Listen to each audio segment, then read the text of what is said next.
सुरुवातीला एक breaking news आहे राजकीय वर्तुळातून। आगामी काळामध्ये मुंबई महापालिका निवडणुका होणार आहेत आणि या निवडणुकीमध्ये उद्धव ठाकरे मनसे अध्यक्ष राज ठाकरे यांच्यासोबत युती करणार असल्याच्या चर्चा आहेत। अशातच आगामी महापालिका निवडणुकांच्या पार्श्वभूमीवर पक्षप्रमुख उद्धव ठाकरेंनी जिल्हा प्रमुख संपर्क प्रमुख नेत्यांची बैठक घेतली आणि राज्यभरात स्थानिक पातळीवर युती आघाडी करण्यासंदर्भात आढावा घेण्याच्या सूचना दिल्यात।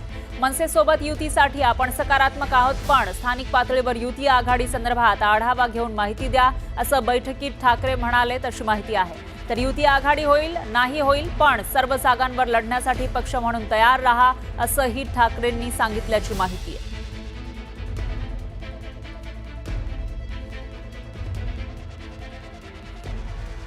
तर सर्वेच्या मुद्द्यावरून संदीप देशपांडेंनी उद्धव ठाकरेंच्या शिवसेनेला जोरदार टोला लगावलाय। मला वाटतं 2019च्या वेळेला जेव्हा महाविकास आघाडीमध्ये गेले तेव्हा जर असा सर्वे त्यांनी केला असता तर कदाचित आज शिवसेनेचे 2 तुकडे झाले नसते, आज एकच शिवसेना असते।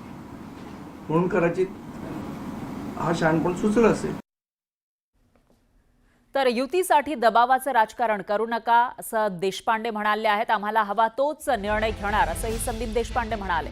7 आमदार असताना सकारात्मकता कुठे होती, असा सवाल त्यांनी विचारलाय। युतीच्या मुद्द्यावरून संदीप देशपांडेंनी उद्धव ठाकरे संजय राऊतांना हा सवाल केला आहे। त्यावेळी आमदार नगरसेवकांशी बोलून का निर्णय घेतला नाही, असा त्यांनी सवाल उपस्थित केला आहे। तर महाविकास आघाडी स्थापन करताना काँग्रेस आणि राष्ट्रवादी सोबत जेव्हा तुम्ही जात होता त्यावेळेला तुमच्याकडे 60 आमदार होते, त्यावेळेला तुम्ही नगरसेवकांना विचारात घेतलं होतं का, असा सवाल मनसेचे नेते संदीप देशपांडे यांनी उपस्थित केला आहे। कारण ठाकरेंकडून विचारणा करण्यात आली आहे माजी नगरसेवकांना मनसेसोबत युती संदर्भात आणि आढावा घेण्याच्या सूचनाही दिल्या। त्या पार्श्वभूमीवर आता मनसेचे नेते संदीप देशपांडे यांनी हे वक्तव्य केलं।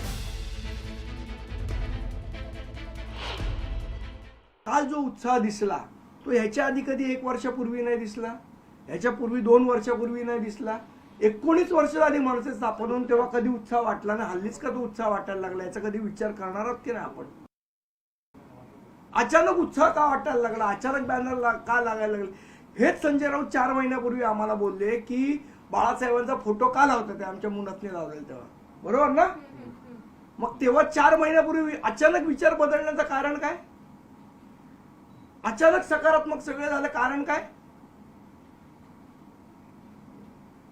काही गोष्टींची कारण तर दिसायला लागतील। माझा वेगळा प्रश्न आहे, आज त्यांचे 20 आमदार आले, हे जर 60 आमदार आले असते तर एवढे सकारात्मक खालचे शिवसैनिक तरी असते का? मग 2017 जेव्हा आम्ही प्रस्ताव दिला तेव्हा त्यांचे शिवसैनिक तेवढेच का सकारात्मक नव्हते? आम्ही जेव्हा 2014ला प्रस्ताव दिला तेव्हा त्यांचे शिवसैनिक का सकारात्मक नव्हते? तेव्हा त्यांच्या कार्यकर्त्यामध्ये का उत्साह नव्हता? हे समजू शकतो की तुमच्यावर वेळ वाईट आली आहे आणि त्या वेळेमध्ये तुम्ही विचार करताय की स्वतःचा पक्ष कसा आपण पुढे न्यावा, त्याच्यासाठी म्हणून तुमचे प्रयत्न चाललेत। अतिशय समान, त्याच्यात काही वावगं आहे गैर आहे असं मला म्हणायचं नाही, पण त्याचा तो अर्थ काढून तुम्ही आम्हाला परस्यू करू शकता, आम्हाला प्रेशराईज नाही करू शकत कुठल्या गोष्टी। ज्या वेळेला त्याचा निर्णय घ्यायचा आहे त्यावेळेला योग्य तो वेळी राज ठाकरे घेतील। याच्या आधी कधी विचारलं? शरद पवारांबरोबर जायचं विचारलं?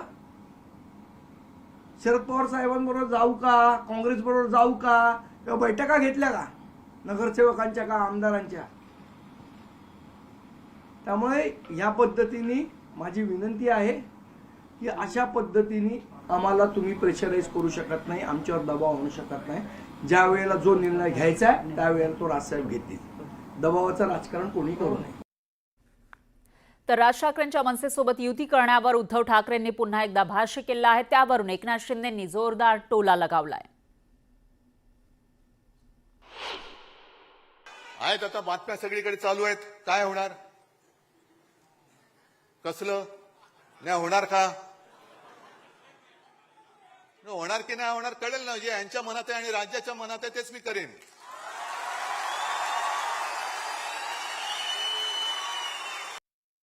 हिंदुत्व आणि मराठी माणसाशी विश्वासघात केल्यामुळे आपण पाहताय किती आगतिक झालेत, किती उतावळे झालेत, किती लाचार झालेत।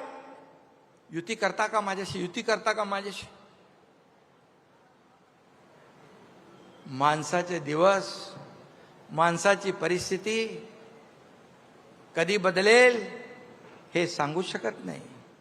परंतु जेव्हा सत्तेमध्ये असतो आपण, त्यावेळेस सगळ्याला कसपटा समान समजणारे आज त्यांची काय अवस्था झाली आहे.